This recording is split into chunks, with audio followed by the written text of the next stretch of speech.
Hey everybody, welcome back to Advanced Kayak Angler. I appreciate you listening. And if you would like, subscribe, all that good stuff. These videos are also going to be on YouTube now under Best Kayak and Beers. And if you would leave us whatever podcast listening platform, however you listen to me and Armando, if you would just leave a review if you have a minute. We'd appreciate some. Yeah, I'd appreciate it. All right, so tonight we're talking about Ned rigs, all about Ned rigs. We had a show a couple of weeks ago that was on shaky heads, and I personally love finesse fishing. So this to me is kind of shaky heads is like everyday kind of thing. And then whenever things really go bad, I pull out the Ned rig. So it's not always something that I'm going to have tied on every second, but something that I definitely like, especially if I'm fishing a school or something. I'm gonna throw a Ned rig before I leave. But today we have on. I'll get right to him. I appreciate him being on. We have Abbondanza. There he is, and Dylan Lowry. How y'all doing? What's going on? Doing good. Yeah. And y'all are both dugout guys, right? Yes, sir. Correct. Okay. Well, Steve would be happy about that. There you go, Steve. All right. Well, I appreciate since the show's new. I go ahead and tell everybody who you are. Dylan, we'll start with you, man. Dylan Lowry. I started kayak fishing back in 2015, just on the local Georgia scene. I fished around Eufaula and Harding and West Point and stuff like that. And I actually just started fishing the national stuff in 2020, either 2019 or 2020. I got started in the national scene. I got hooked up with Shane Williams and Ryan Lambert and Jamie with Dugout, and they're the reason I'm where I am today. Cool. There you go. What do you do whenever you're not fishing? I work for Georgia Power. Oh, okay. Good Keeping job. the lights on for y'all. There you go. Appreciate you. Abby, how about you, man? You're living the dream. You're like fishing and doing music. I mean, I really want to live your life. It's not as glamorous as what you think. All good. I'm actually in Tennessee right now, but we're so my name's Abbondanza. I'm from Greensburg, PA, and I am the only northern guy on the dugout team, but I'm thankful to be that guy. And so I just joined the national scene, the national circuit last year. Started kayak fishing 2 years ago. Started doing a national circuit last year. This past year in 2022, and it was a good year. I made the Tournament of Champions with Hobie, BOS. Mm-hmm. That was pretty fun, as well as Dylan. Dylan and I roomed out there together. But yeah, it was a great year. It had I think 9 top 10 finishes and won. And so I'm pretty happy with where things are going with the kayak world. I'm a boat guy. I fished the boat scene over in Ohio and New York on X Series. And then my buddy Adam, who I got to thank, Adam's the one who brought me over to kayak. I was like, man, I don't think I could fit in a kayak. I'm 6'4", 200. At the time, I was 285 pounds. And, so, yeah, it's been great. I love it. I can't even go back to a boat now. Dude, I came from a boat too. What made you swap? Well, Adam was talking about, it's so – I've had a handful of sponsors, but as far as support goes, the boat scene's just watered down. I mean, it's pretty watered. So in order to get a so-called paid sponsorship, you have to be on a national circuit with the boat world. And so when I came over to the kayak world, they're like, well, we have a budget for the kayak world. It was great. And I love the partners I'm with. So it was just an easy. I stayed and I love them. So they support me. Yeah. I gotta say it's definitely been because I fished college and as an adult I went back with the GI Bill, but I done it all in the bass boat side too, and it's definitely for me. I feel like I got more traction as a kayak angler as well. So I agree. Same. Yeah, I'm same way. Until I get too old where I can't kick that Hobie anymore, then I'm going to be in a boat. I'll go to a boat, but until then, I'm gonna kick that thing around. That's right. Cool. Well, here we go. We'll go ahead and start with heads. Like, I know I've used a bunch of them. I've tried different ones. Which one are y'all on now? Or do you have a few of them that you use?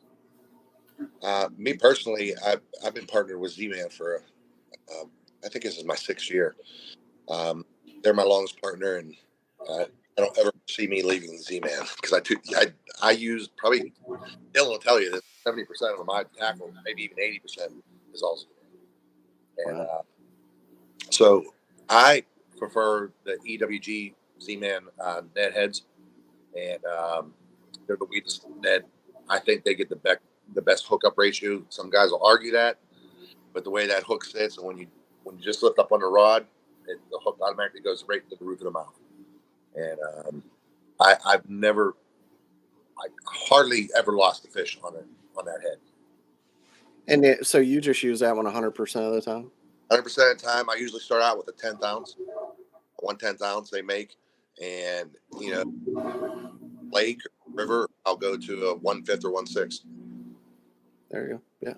It's funny to me, a lot of people, they won't throw, I think they miss a lot of bites because they're not throwing the lighter, that they go with the heavier ones. And I'm always, I think I start out with the lightest one I can, unless it's just so hard to get on bottom or Yeah. whatever it is.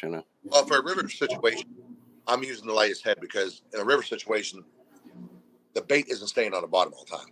Yeah. I want that bait skipping on its own. Yeah, floating, skipping. Yeah. Yep. And so that's why I use the lighter. I'll even go to a 15th ounce when that situation. If it's only like the Hobie BOS, a foot of water. So I went to a 15th ounce head, so it literally just bounced on the bottom by itself. I never even had to touch anything. So, but normally I'm at a 10th. I start there. Dylan, how about you, man? I'm the same way. I throw a 15, 16th most of the time.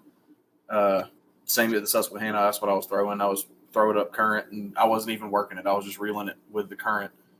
And every now and then when the current's real heavy and I'm having trouble keeping that 15, 16ths on the bottom, I'll go to a 1/10. Or if the water's super deep, but I don't throw anything heavier than a 1/10. But I throw the Big Bite Limit Maker jig head, and when I do throw the Z-Man plastics, I do the same as Abby. I throw the EWG from Z-Man. Gotcha. I'm right now. I've been throwing the owner, the blockhead, the weedless one. If I'm not fishing at a place where I need it to be weedless, I just cut it off with pliers. But I mean, I've used Z-Man too, and I always use the one with the two weed guards. That's the Z-Man that I liked a lot. Yeah, I'm not a fan of those ones. Just for the fact of that weed guard, I'm not a fan of that.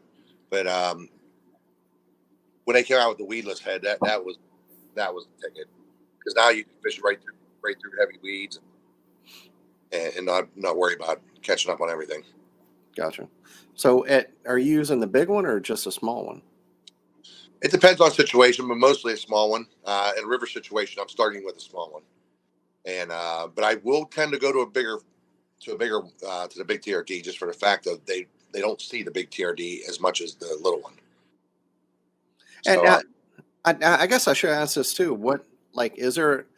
Are you, like, if you had to put a percentage on it, maybe with spot, smallmouth, are you ever using it to target largemouth, or are you just primarily going for spots and smallmouth?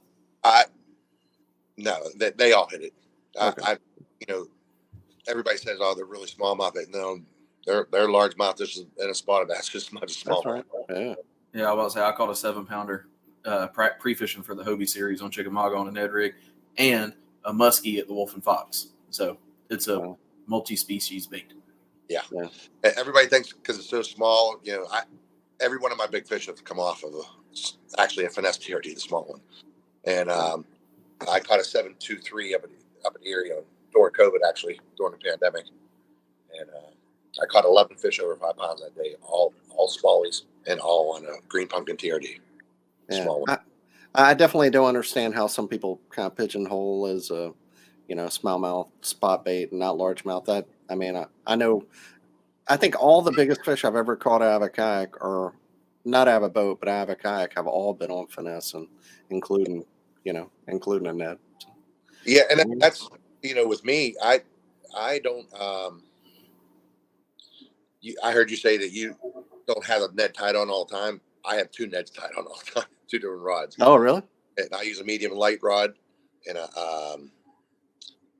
medium rod for Ned. If I'm in a river, I'm using a medium rod just because you're fighting the current with if you got and those smallies are usually pretty aggressive. So Yeah. I use a little bit stiffer rod for that. Yeah, I actually just started throwing a Ned rig this year. All of my friends begged and begged and begged me to throw one leading up to this year. And finally I broke down and bought a couple and wound up having the best year I've had since before I started kayak fishing, really. So I'll always have one tied on from now on. Yeah, I saw that you had said that you've won a lot of money on it this year, right? Mm-hmm. Oh, yeah. Yeah, picked up a couple key fish at Gunnersville on it for that KBF I won. Caught every single fish at the Susky on it and at the Wolf and Fox. Every single fish came on Ned rig. Wow. And a bunch of local stuff around here on the rivers. So are you only throwing the small one, or are you throwing the big one too?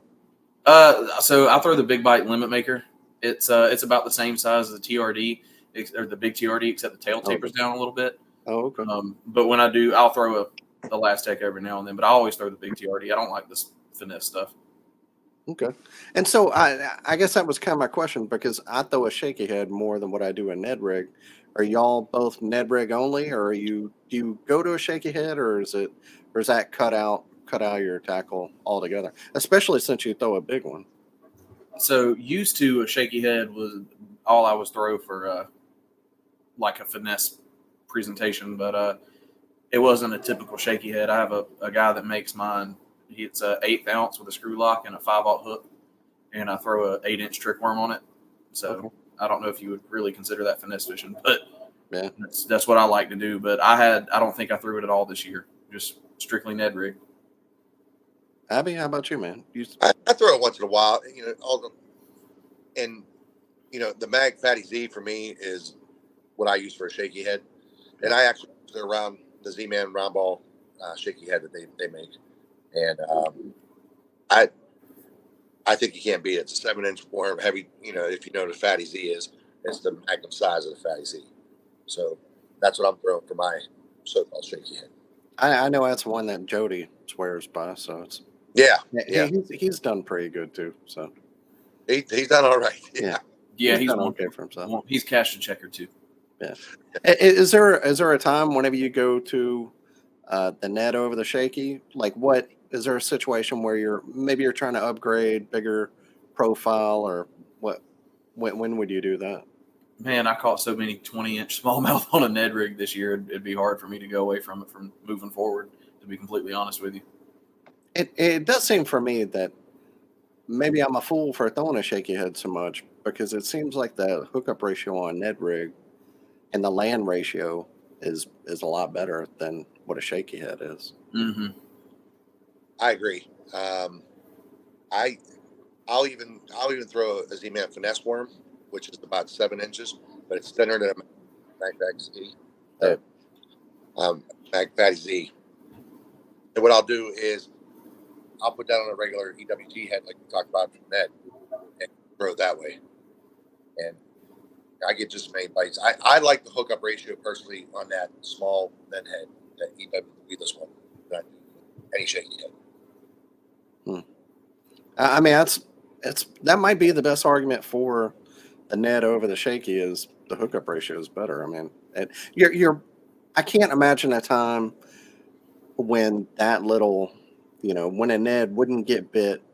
When I don't think a fish is going to be there and say, "Oh, that shaky head." Like, I wouldn't eat the Ned, but I would eat the shaky head. I just don't see a situation when that would happen. Well, everybody fears a drop shot, and I know Dylan and I talked about this before. I'm using a size number 2 hook on a drop shot, which is tiny, and catching 5, 6, 7 pound smallies on that little hook. So I look at it this way: a smaller hook is going to be easier to set. You don't really have to set those EWG because they're so needle point sharp, and they always go when you do lift up on the head, it goes straight up into the roof of the mouth or in the corner, and that's why I worry about having that big shank on there where that fish can move up and down on it, rather than that little bend on that EWG.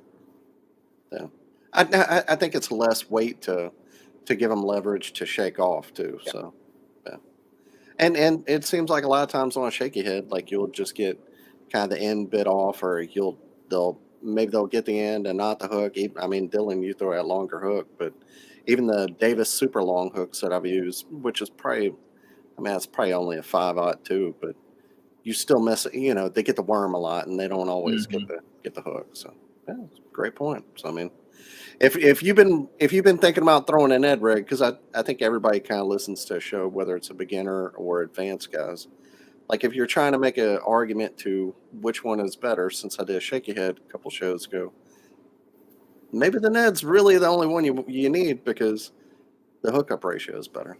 So all right, so baits. We kind of talked about Dylan. You throw the TRD. Well, you're throwing a. Is there a certain brand that you're throwing, or most of the time you're just throwing the big bite? Uh, yeah, I'm with Big Bite, so most of the time I'm throwing a Big Bite limit maker. They've got a color called Vegas Flash. It's almost like a green pump, like a lighter green pumpkin brownish kind of, but it's got a kind of like a light bluish hue to it. And that's my favorite color in that. And they also came out with a Sensation Somali. It's an extremely smelly soft plastic line, and I throw that in tilapia. It's a Ah, green pumpkin with purple and a whole bunch of other different color flake in it. okay. Might be able to put that on here. Nope.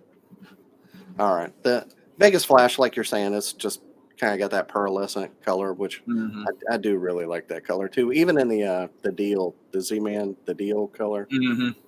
that's always been my three colors.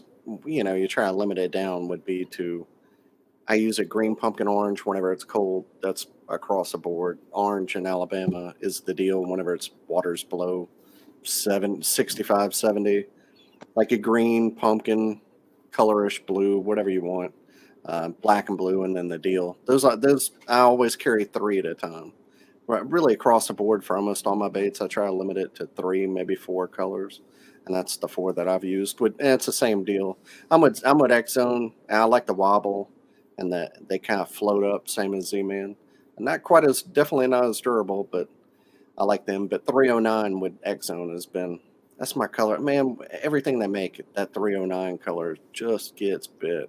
I, I don't know why. It's just kind of a brim color. Like you're saying, it's got that pearlescent too. But Abby, how about you, man? I'm going green pumpkin all the way. It's the most natural in every lake, no matter where. That's right. My number two would be probably Goby, which is like the one Dylan's talking about there, like, and then probably my third one would be either the deal or I like Goby Bryant Go or be Brian. Copper Truce is a really good one too. Especially smallmouth, right? Well, I'll tell you what, Adam Milstead and I went. I think it was end of November, maybe end of November. We went to Keystone Higher Dam, which is in Pennsylvania. We were catching all largemouth, 25, 30 feet deep, and it's the best of both worlds. There, big smallies and big largemouth, and we catch them on a Goby Bryant or green pumpkin. And is it just the TRD that you're throwing? At that point, yeah, I'm Yeah. throwing all. If I do throw a jig, it's a small jig, and instead of putting raw on the back of it, I'll put regular TRD. I, I, I drop shot a TRD all the time for really? this one. Yep, just nose hook it. Huh. I know it sounds dumb, but there's something about the profile they like. No, man. If it works, I mean, it's. I was thinking you were going to say wacky rig, kind of like that, maybe a big TRD, but a small one. Huh? I just nose hook the small one and let it do its thing. Huh. He called me the day he figured that out, and I didn't believe him. And he started sending me pictures of giant smallmouth with it in their mouth. I was like, all right, still not going to throw a drop shot, but And I think on Z-Man's the light pink I can't remember what it's called right now. bubblegum. Nah, it's the light pink bubblegum. But the bubble gut Bubble gut. Gum. gum Bubble is it gum? Okay. Yeah, it's real light pink. The bubble gut has green pumpkin on the top, and then the I guess it would be like a reddish orange on the bottom flake. Gotcha. And have you ever messed? Because I've thrown the ticklers, the little ticklers, the one Stick. the crawfish one with the two The baby tail. goat. Is no, it's the actual. It looks like a little crawfish, but it's Oh, TRD. So pro craw. Procross. Yeah, I've tried all those. I never really found a like one where maybe they kind of sell people more than they do Yeah. the I, bait. I like with the pro craws personally. I probably haven't fished them enough either, but I would say the best crawfish imitating bait Z-Man has is the goat, the baby goat. Really. I like the TRD hogs. I Yeah. like those. I like those a lot. Yep. Yeah, it's funny they have so many different bait. It's hard. I guess for me it'd be because we're in kayaks, it's hard to know which you can only carry so many soft plastics, and I already carry way too many. Like which ones you would throw in a certain situation. I don't know. It's hard to say if one would really work more than the other, I guess. Yeah. I mean, I think it's just giving them a different look and maybe what they're eating at the time, you Yeah. know. And I think that has a lot to do with it too. I try to match the hatch as much as possible, but you cannot go wrong using a green pumpkin finesse TRD. I don't care what lake you're at, what river you're at. I I would say that's going to be your best bet to find fish. Is there a reason why you think they like the profile of a Ned so much? Kind of the thing I've always told people is I call it the Dorito bite. Like if you might not be hungry, but if I put a Dorito in front of your face, you're probably going to eat the Dorito because it's like it's not any calories. I'm not really hungry, but it's a Yeah, Dorito. I mean, it's going to taste good, I, so I'm going to eat it. I think the Ned just represents the crayfish as much as possible, and the crayfish and also a bait fish when it's digging down in the bottom feeding, their tails up in the air like that, and a Ned stands like that. So I mean, when you're dragging the, keep it on the bottom and dragging it, it does look like a bait fish, like darting at the bottom eating. So I really wonder like how much of a fish's maybe especially big ones, how much they eat is actually based on little things like that rather than, we think the bigger fish are going to eat a glide bait or something big. They eat once, they only eat once every few days and they only have that one big bite. I'll bet you most of what they eat is probably the little bitty things like that. I would think, especially in a river system too. Those river bass or the smallmouth they're feeding on a certain thing. It's usually crayfish. I would say 9 out of 10 times. You know, but I would say that's probably their number one source of food in any really. Yeah, it's like the Susquehanna, man. You'll be walking down the river and look and just see crawfish scattering everywhere. Hmm. I actually have video of that happened where I fished on the BOS. I stood in one spot, 6 feet wide. I never left it all day, both days, and Really? put of water. Wow. I Yeah, didn't. I still haven't been up there. you need to, man. That's a Yeah, bucket list fishery. that's what I Yeah, hear. there's been many days up there just sit there. You know, even I love just going to pre-fish it. Because there's just you can cover so much water up there, and there's so much water to fish too because it's so wide. Yeah. All right, so let's go ahead and talk about setup. Abby, we'll start with you with rod since you kind of already talked about it. Where you use a medium light and medium. When are you using both and like what length, all that good stuff? I'm fishing the Bonafide rod series this year. They're called Boss rods Okay. and carbon graphite rod. And I'll have for two situations. I'll have a medium light rod, 7 foot to 7.2, and then a medium power rod, 7 foot to 7.3. And those are my go-tos. When you have a Ned rod that's a medium light, it's kind of like the chatterbait rod. What it does, it preloads. So Yeah. when you're on that, it's enough to put the hook up in the mouth and drive it in the mouth. You're not setting the hook like you would power fishing, like a big jig or something like that. I don't do that. I just lift up on it and it drives that hook straight up in the roof of the mouth. And so, river situation, I'm using usually a medium stiff rod just because you're fighting the current a lot of times. Those fish, especially on Susquehanna, those fish are like tanks. And if they get down current on it, you got to bring them back up. It's a nightmare. Yeah. So it's just trying to get them to the boat quicker, is whenever you go to a medium usually. For me, it's about the play in the rod. You don't want to overstep rod where it's gonna literally just you're going to rip it out of its mouth. Yeah. You know, try that. I think that's what a lot of guys do. They think they have to set the hook really hard on a Ned rig when they first start fishing it, and they don't. That's why it's called finesse fishing.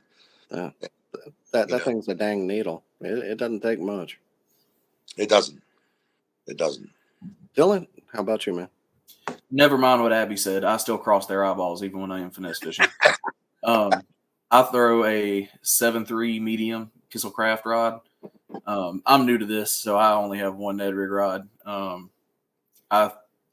Unlike most people, I throw it on a straight fluorocarbon. I can't stand the braid to fluorocarbon leader, probably because I suck at tying leader knots. I tried it at Gunnersville, and on day one, I probably broke off two. I mean, they broke when I set the hook, so I don't know how big they were, but every smallmouth I caught was 19, 20 inches long. So I'm not saying I could have won it, because I didn't see them and, anything can happen, but I don't trust the braid to fluoro anymore. How about reel and line? Nuts. I throw a 10-pound red label. I'm a cheapo. Only with finesse fishing, I throw 10-pound red label. Everything else is 15 or 20-pound Tatsu. And my reel, I have a Shimano Vanford and a Revo X that Abby actually gave me for my birthday this year. What a guy. Mm-hmm. Abby, how about you, man? I'm throwing. I'm throwing braid to fluoro. Yeah. I tried to teach him how to tie that knot. But, Which knot are you using? FG? At Gunnersville, I was using, I think it was a uni to uni.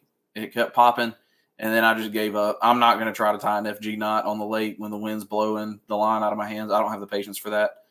So, like I said, I'll just re-spool when I get a wind knot. It's not a big of a deal. I keep enough line on the kayak with me that I ain't worried about it. And using red label, it's not too expensive. Mm-hmm. Yeah. Nah, for me, I'm throwing 15-pound Tactics braid, Seaguard Tactics braid, and then I'm going to a gold label 8-pound leader. Ooh. And I'll throw usually a 8-pound leader, sometimes 10. Depends on the situation. You can get away with a 10 because it's real thin, probably 8-pound diameter. And you're just using that round cover or bigger fish? No, I throw that. I never throw fluoro. I hate it. I'm not a fan. No, I mean the 10-pound. I'm sorry? Whenever you're going to 10 and over 8, when are you choosing 10? 10. If it all depends on water clarity. If it's stained, I'm throwing 10, just because I can get a little bit stronger leader. But that gold label from CR is pretty stout. It's real finessey. It's real thin diameter. Even 8-pound test is like 6-pound test. So I'm throwing 10 if I can in stained water, and then clear water I'm throwing 8 all day long. So, I haven't used gold label yet because I don't want to ruin myself. Like, I'm sure it's really good, but I don't want to know how good it is. Yeah. I've never had, but I do throw I do throw red label once in a while too, 8-pound test for leader, and then in the Tatsu an 8-pound test as well. Gotcha. I used to have just a Ned rig rod, and it was a medium light, but now, you're always trying to evolve your stuff on what can I throw on this rod, and mine's kind of my dual wacky rig / Ned setup where I use it for a couple of drop shot too, but it's a 7-foot Falcon Expert on. I used 12-pound Sunline SX1 braid to 8-pound Seaguar and Vizex. I just use 8 because that's the only leader I carry in my kayak. I think 6. I've used 6 for a long time, and that was good. But I'm sure 10 in the right situation would probably be great too, especially around docks or any kind of wood or anything like that. I just use 8 across the board for all my spinning setups. It just I use Alberto. You can learn, Dylan. You can learn Alberto. That one's easy. That one's easy to. You never mess it up. Like I would love to learn a FG, but I think I'm like right on the verge of needing glasses. So I know the Alberto. I can like 100%. I never mess it up. I've never broken one off. It's not quite as small as the FG, but it's super simple. It's not tough at all. If I can do it, man, you can do it. I promise. I have trust issues now. I'll deal with the wind knots. Oh, I'm telling you, man, you can do it. Come on. All right. So I guess retrieves. That's pretty much the only thing left. Like, how are you working it? I got y'all both said you kind of want to be skipping off the bottom, or is there Mhm. anything more you can say about that for people? It Yeah, depends. I try to keep my net on the bottom as much as possible. Unless in a river situation where there's current, I'll naturally river. Yeah. Somebody's pussy is really angry. Sorry. That's mine. My bad. Hang on a Uh, second. no, you're good, man. I was just messing with you. It's fine. No, it's fine. Go ahead. I'm the same way. River fishing, I just throw it up current and kind of reel it down with the current. I don't really work it at all. As far as a lake, man, I just throw it out and keep my line tight, and I just barely, I mean, barely twitch it. I mean, it's basically not moving at all. But it's a perfect retrieve after you've been at a bar all night and don't really feel like doing anything like the next morning. There you go. It works for me. I'll tell you what, the bite, that a Ned rig bite, whenever you have slack line, and then you kind of like whenever you get, you're kind of, I guess you're just kind of hopping it, but you're just bumping the slack, and then whenever you feel one on there, that's such a good feeling. A Ned rig really is a fun bite, and then the line's so small and the tactics so small, it's so much fun to get them in. I really don't understand why some people they want to go to BFS or they want to do all these other things. Whenever I love fishing finesse, I don't.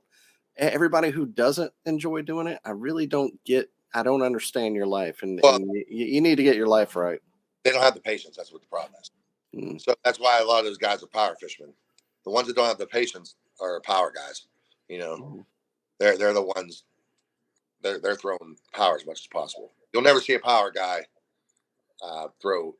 Uh, I I personally have never seen one. You know, Wrong. I power fish all the time, and I started but throwing mid rig this year. that's because you were conned into using this. Nah, I wasn't really conned. I got tired of not cashing checks. Yeah. So I know there was an event that I fished recently up on Pickwick. And I was like, I was really upset with myself because afterwards I'm like, why didn't I throw the Ned? Like, I don't know why I didn't tie that on. So, is there times are you going to the net? Let's say you see a school of fish on a graph, they're in 15 feet. Yeah, maybe you're on Tennessee River or wherever, 12, 15 feet. Are you throwing the Ned rig first or are you throwing the Ned rig last? I guess is a question I want to know. I'm sorry, what? I'm throwing it first. First. Okay. I start out with a net no matter what tournament. I like it. I still can't do it. No matter, I mean, Really? I want a lot of money on a Ned rig this year, but I'm still not going to start out with it. I can't do it. I can't make myself do it. If I'm going to fish on the bottom, it's probably going to be like a football jig or something like that. But Ned rig still the last resort, unless I'm on a smallmouth fishery. Ned rig is still the last resort for me. I used to go the other way where I think that was school of thought for a lot of people, especially Tennessee River. You found a school, you go big crank, and you kind of work your way down until you get to last thing you're going to throw is a finesse before you leave. I think it's kind of for a lot of people, it's went the other way where you're starting out finesse and then you're working your way up. I don't know how that works or which one's the right way. I think that's where I'm at now, at least, is I start with the finesse, whatever that is, and then go crazy from there, reaction, whatever it is. Yeah, and I'll throw top water too, and Yeah. I'll throw a jackhammer, but that's about as power fishing as I'm getting. Throwing a spinner bait and jackhammer and a top water. Man, you're on here. You're a Z-Man guy. What's up with the Hellraiser? I'm sorry, we're talking about Neds, but I have a Z-Man guy on. I have to ask about it. Okay, so I when they before they came out, I got to play with one. I went down and fished with those guys down at the Broad River, and got to see the action for the first time. It reminds me of a jitterbug, Okay. but bug part being it's a chatter blade on a back, but it looks like a jitterbug coming through the water. The line ties right underneath the nose on the bottom, and it's about probably an inch back from the nose, half inch back. And when you reel it, you can walk it, but it moves like a jitterbug like that. And I did catch 2 big fish on it this year. Actually, one of the native commercials is one of them that I caught on it, and that one was a black hellraiser, all black. Okay. Wait, you're a native now? I Yeah, mean, but I, bona fide. no, I've been with native from the beginning, Oh, and okay. it was almost a year now. It about 10 months. Are you in the 127 I, or I'm Titan? I'm sorry. 13.5. They actually just Oh, started doing the 13.5s again for okay. 2023, and actually Adam and Milstead and I had the 1 and 2 kayak. Uh, Wow. so love it. For me, there's no other kayak just because of every kayak, and Dylan and I talk about this all the time. Every kayak has its pros and cons. Yeah. I used to have a 12. That Titan 12, Yeah. Hmm. yeah, it's great. Yeah, 13.5 is just, I mean, it's giant. It's 41 inches wide, and it's a tank. Yeah. Cool. Well, I think we.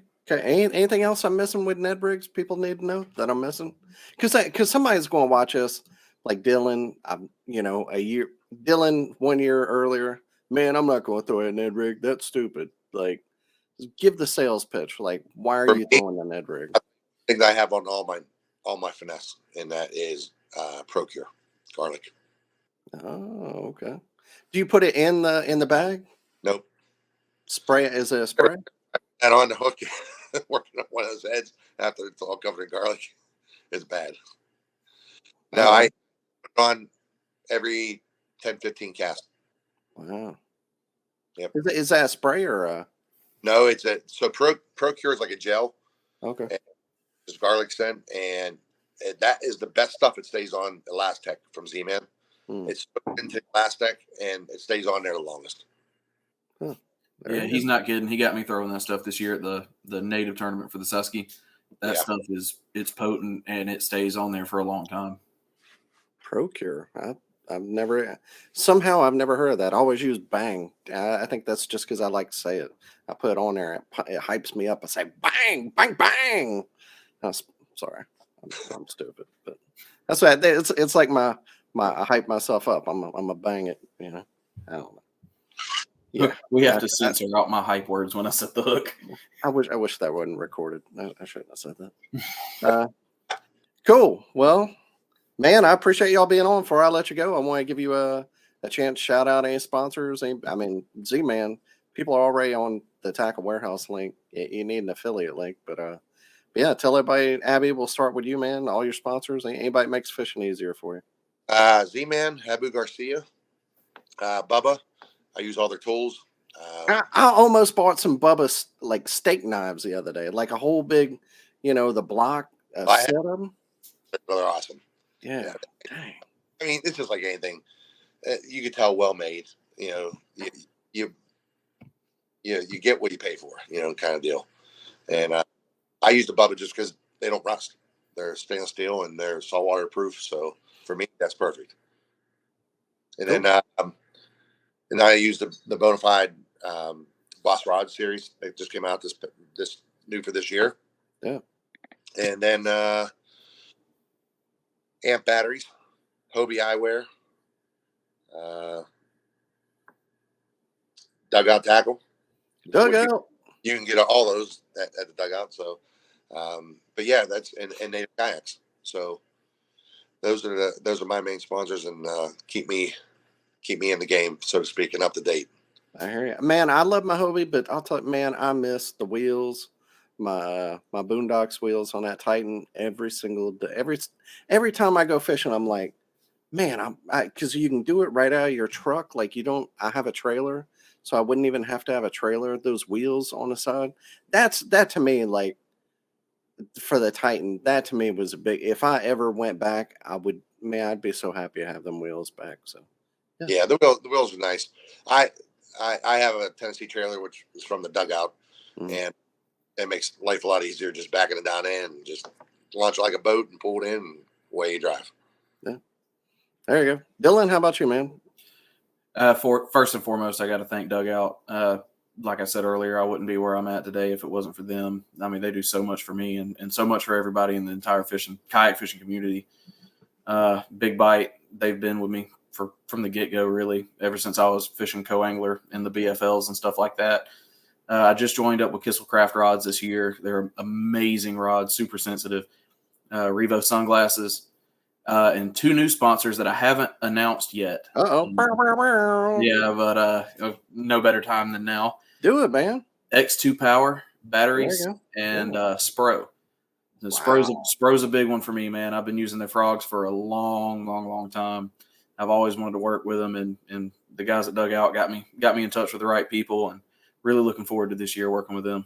Man, I've been throwing out like my crankbaits are all little, except for lipless, are all Little John. Like I love the whole Little John series. That Fat John 60, like not many people throw it, and that is an absolute fish catcher.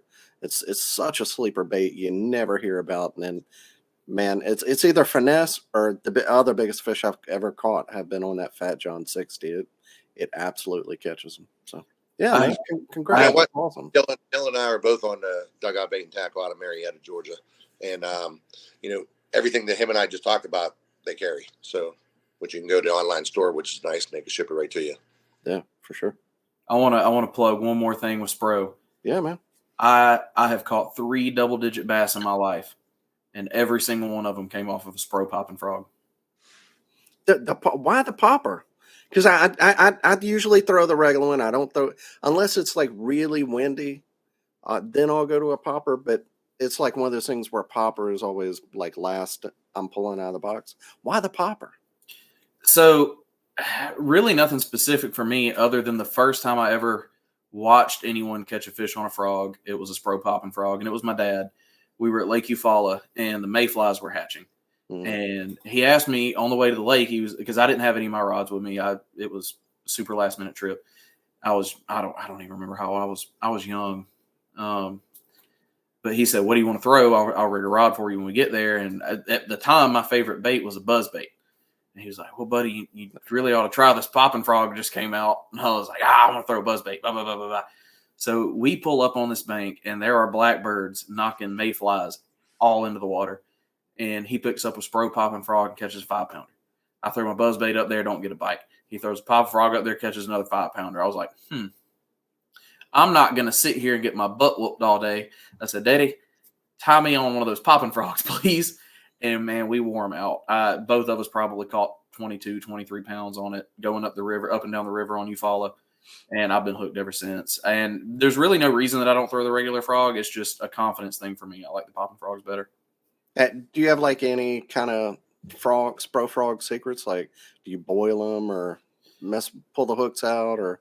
I leave them on the dash of my truck. I don't boil them. Okay. I have ruined a couple of them boiling them. Yeah. So I'll just leave them in the dash of my truck when I buy them. And I don't. Most people bend the hooks up. I don't bend the hooks up. I grab them and bend them out. Yeah. I've tried it all. Like I'm a tinkerer. I put like super glue on the top, trying to get that like the Boom Boom frog had the the Velcro on the top, trying to get more texture on the top. I tried all, like putting BBs in them, but then they sink. I've tried all kind of dumb shit with my. I have a whole like bin full of ruined frogs of things I've tried to do dumb stuff with. But, yeah. All right, that's it. I appreciate y'all being on. Everybody, appreciate you listening, and if you would just, like I said, leave a review and subscribe to the show, and we'll see you on the next one. Later. Appreciate you having me. Same.